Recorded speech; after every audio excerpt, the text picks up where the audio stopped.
It was a perfect but terrible combination of elements. Meteorologist Megan Shatta takes a look at the conditions that contributed to the start of the California wildfires and how it compares to the North Dakota fires back in October. The University of California in Los Angeles has released a study on the wildfires racing through Southern California. They are in the middle of their wet season, which is their first significant rainfall of the fall and winter. The wet season could start anywhere between late October through early December. Normal rainfall for May through the first week of January in Los Angeles is just over 5.5 inches. Southern California had two very wet years leading into this year. 2022 into 23 and 2023 into 24 both nearly doubled the normal rainfall for the wet season. Tropical Storm Hillary in August 2023 also dropped more than 2 inches of rain. With an abundance of moisture comes an abundance of vegetation.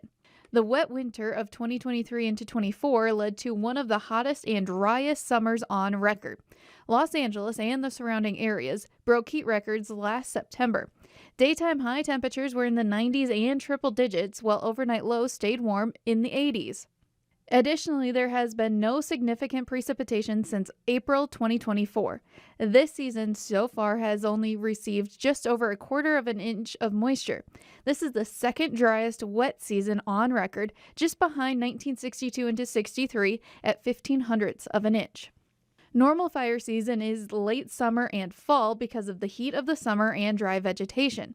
This is also when the Santa Ana winds pick up. Santa Ana winds can dry out grasses in a matter of minutes to a few hours. Santa Anas occur in October through March. Then the wet season starts, typically in November, helping combat the power of the Santa Anas. But with no significant precipitation this water year, Southern California is still fully in fall fire season. This is what made these fires so bad. There was an abundance of dry vegetation coupled with intense heat drying everything out and the strong Santa Anas picking up. It is unclear if climate change is affecting the fire seasons in Southern California. Climate models have started pushing the wet season into the later start date over time. This could be viewed as similar to what we saw in October in northwestern North Dakota. Two very wet seasons followed by a very dry and hot season mixed with strong winds. Once a spark hits dry grass, fire spread very quickly with strong winds. I'm meteorologist Megan Shatta reporting for your news leader.